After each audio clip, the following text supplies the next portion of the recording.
Today I'm at the Lithe Hill Hotel and Spa just outside Hazelmere in Surrey. An amazing place, a wonderful 16th century dining room here, and we're going to be with a guy called Gimblett, who's a real wine adventurer. He was a sommelier, he's been a wine importer, a wine maker, a wine writer, and he's got his top 10 wine tips that we're going to be going through today, so let's go and have a chat with him. So Stephen's asked me to give you the top 10 wine tips. So tip number 1, if you're in a restaurant, you're seated here and the sommelier comes up to you with a wine list. Well, this first tip is actually about 5 tips. The first tip is don't let them intimidate you. Secondly, ask him for advice, because that's what they're there for. Mind cram full of knowledge, and they want to give you that advice and lead you somewhere new. Now, don't always go for the house wine, don't always go for the cheapest one, because that contains the most profit for the venue. If you go £1 or £2 maybe above the very basic price, then you'll be getting twice or maybe even more value for money in the bottle, because that's sort of less encountered, if you like. Then try anything new, anything unusual, and any big name, any name that's already got its market is likely again to give more profit to the venue. So try something that's trying to break a market, a new wine. And again, your sommelier should be able to help you with that, but I'll tell you another way in just a second. Another one is ask to taste the wine to find out whether it's corked or it's got a problem with it, and taste it for the temperature. We'll go to the question of opening the wines and opening bottles of wines to help you at home, but also to see whether they're doing it properly. So let's firstly go to our cork, the traditional measure. There are lots talked about cork and screw cap. That's all for somewhere else. But the best way is well, they should be presenting you with the bottle, and then if you're doing this at home, just take your knife, little waiter's friend here, and then just put it underneath the lip of the bottle and give it a couple of little turns and just peel that off, and that'll take the foil away from the lip and the wine, and it'll help stop it dripping as well. Then what you're really looking for is not a cork screw, but a worm. If you have something that looks like a screw, it's not very good, and it's going to puncture the cork, and you could just end up ripping everything apart. So you need something with a nice long thread. Just puncture the centre, a few little twists, and take it really down to almost where the thread ends there. And I've got a cheaty one here, a double lever, but you just give that a little twist, and then a second one, and it's out. Now that's very simple. Now it's far more complex with your screw cap. It's treated with a great reverence in a restaurant, and they should present the bottle, then do that.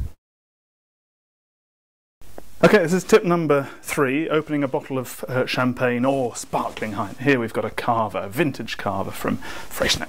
And so the way to open a bottle of champagne, the safest way, is you take the base and don't let your hand go from that, and then you take your thumb, and then you've got both ends of the bottle. Now, your hands stay there all of the time. You don't take your thumb off at any point. Grip the neck of the bottle firmly, and then take off your foil. Actually, you could have done that before, but there you go. So you can take your thumb off. Now is the important time to put your thumb on.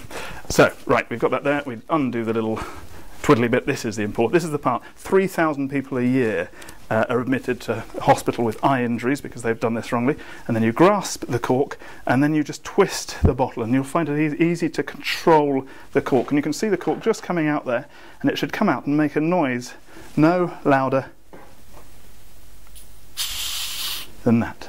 Now, they call that a lady's way of opening a bottle of champagne, and that's the sort of noise it should make there. So right, we've got our bottle, that's open. I'm going to show you another way in just a second.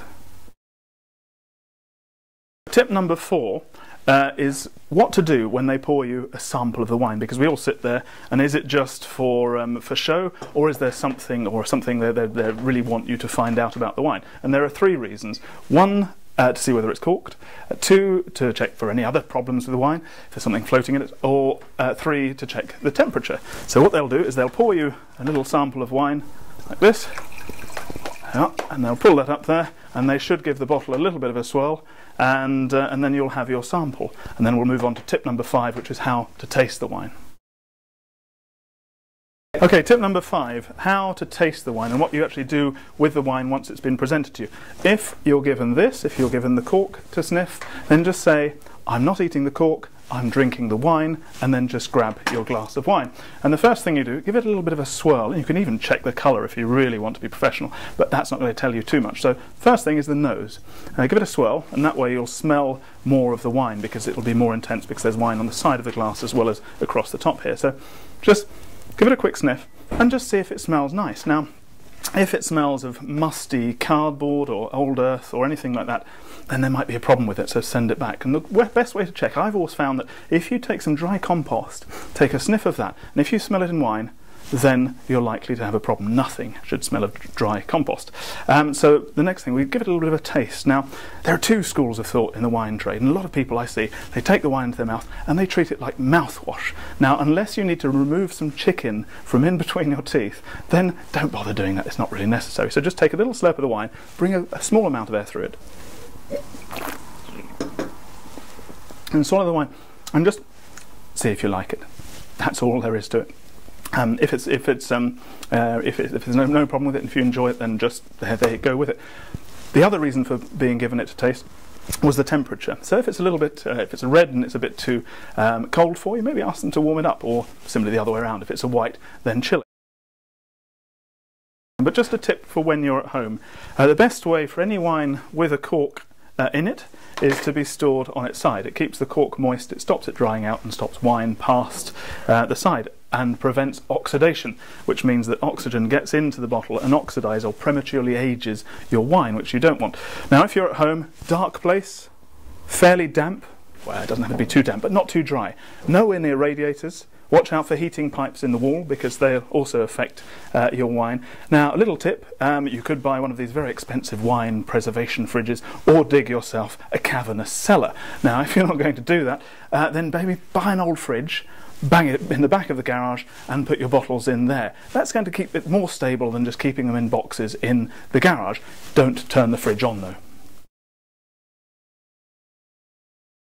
Knowing if there's a problem with your bottle before it's been opened. Now, we've opened the bottle here, but just imagine the top was on there. If you had any sticky residue around the bottom of the foil here, then you might have a problem. It probably means the wine's been badly stored. It's been heated at some point, and the wine's been past the cork and then just underneath. And I would actually ask them for another bottle if you saw that, and similarly if you see that at the shops. Another sign might be that. Now, that's just because I poured it badly.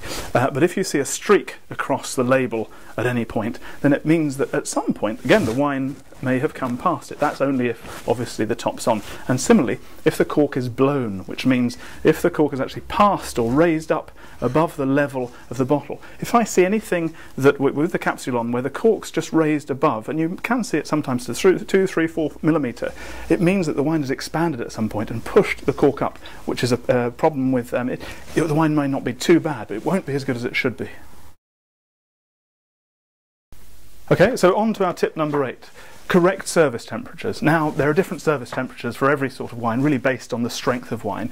You don't always warm reds, and you don't always chill whites. It depends on the richness. There are lots of light reds that you might want to chill, and lots of rich whites that you might want nearer to room temperature. Anyway, the internet can give you all of that, but a couple of little tips. Firstly, if you want to chill your white wine down quickly, then bang it into an ice bucket and put lots of ice in there, but just lots of salt as well, with water, and it'll release all of the latent cold, the temperature from the ice, and chill your wine down even quicker. And there's another way with reds. If you've gone down to your cavernous wine cellar, and you found that your claret is just far too cold, and you've got guests upstairs waiting for it, what do? Bang it in the microwave? No, never. Don't put anything where you wouldn't put your pets. That's rule number 1 with microwaves and wine, and it's quite dangerous. You could cause a fire. The other there are another few ways. Put it on the Aga, why not? Could do, but again, you'll burn the wine in contact with any heat in direct contact with the wine will burn it, and you'll leave the centre cold. So if you were wanting to quickly warm your red wine, the best way to do is take your fine decanter, or a yoghurt pot, doesn't really matter, and you can put it onto some warm running water, and then very slowly decant your wine into whatever it is under the warm running water, and then all of it will come in contact with the wine at the same time and at the right temperature. So you've got a far better even temperature with your wine, and it pretty much brings it right there, rather than boiling some of it and so on and so forth. Right, on to our next tip, decanting. Okay, so tip 9, decanting your wine. Now, it's relatively rare to have a wine decanted for you in the restaurant because they'll only do that if the wine's likely to have sediment in the bottom, which is one of the valid reasons for decanting a wine. The other reason, and the more important reason, the reason why most wine is decanted, certainly at home, is just to let it breathe. Because if you just pull the cork out, then you've got a little disc of wine that's breathing, and it'll take you hours to let that breathe. Now, if you pour the wine, you've got a steady stream of wine, which is all breathing at the same time, so your wine's going to come up to speed, if you like, much quicker. So when you are decanting, you can use absolutely anything you want, a jug, your flashy decanter that you've never sort of pulled out of the side, or only for port, and if you want to do it with a candle, that's the only time you want to do it with a candle, rather, is when you've got sediment in the bottle. Now, some people think it's to heat the wine up. You're not really looking to do that. There are other ways of doing that. We showed you that just a little bit earlier on. But what you're looking to do is just see past, I don't know if you, Stephen, you can come down to this, just see past the, there we go, see past the wine, so that the wine now becomes more translucent. You can see through it. And what that will help you to do is to see when the sediment comes up to the neck. Now, if you're decanting wine or you've got a nice wine with sediment, it's best to leave it for at least 24 hours upright and then slowly decant it. Don't put it on its side, don't turn it upside down, don't do anything else with it, but just lift it up and then slowly bring it to its side, and then the sediment will just run around the edge of the punt, the underside, this little dimple on the underside, and it's not just to put your thumb in. And then your sediment will stay in one place, and then you bring the decanter, take the decanter in your hand, and then you bring it up to the candle, and you can rest the neck in there or hold it higher if you really want, but it doesn't really matter. And then you just look through the wine to the flame, and then you very, very slowly decant. You don't want too much glugging, but about this stage, when you've got a little dimple, little amount left in the bottle, just in the shoulder there, then you'll start to see sediment come through. Stop then. If you've done it well, you should probably have about that much, about a centimetre or so, maybe a little less, left in the bottle. And so that's what decanting does for you. Okay, and finally our tip number 10 is matching food to your wine or wine to your food. Again, your sommelier will be a good judge or somebody to help you with that. But again, if you're in the supermarket or so on, I'll show you in just a second how you might do that. But if you are at home and you're alone, sadly, Friday night, you've nothing to do, and you want to match wine to food, one rule applies. Eat what you like with what you drink, and that way you'll have the perfect match every time. However, if what you like is port, and what you like to eat is kippers, then don't have it at your dinner party, because you'll probably put a lot of people off, and it's the last time you'll be holding a dinner party. So what you need to do is just to make sure that one doesn't overpower the other. So what you need to do is just make sure you can taste the food and the wine, and the way to do that, simply try it at home, is just to take some of the food, eat that, swallow, let the flavours really permeate the palate, and then take a little bit of the wine onto the palate, do the same thing, wait for 5 seconds. And if after 5 seconds you can still taste the food and you can taste the wine, then you've got something to recommend to a group, because you're not going to take away from their enjoyment of the food or the wine. After that, you can start pairing off aromas with aromas and flavours with flavours. And again, there are plenty of books and the internet to help you with that. But 90% of it is about not killing your food, not killing your wine. And then you'll have a better dinner party than otherwise.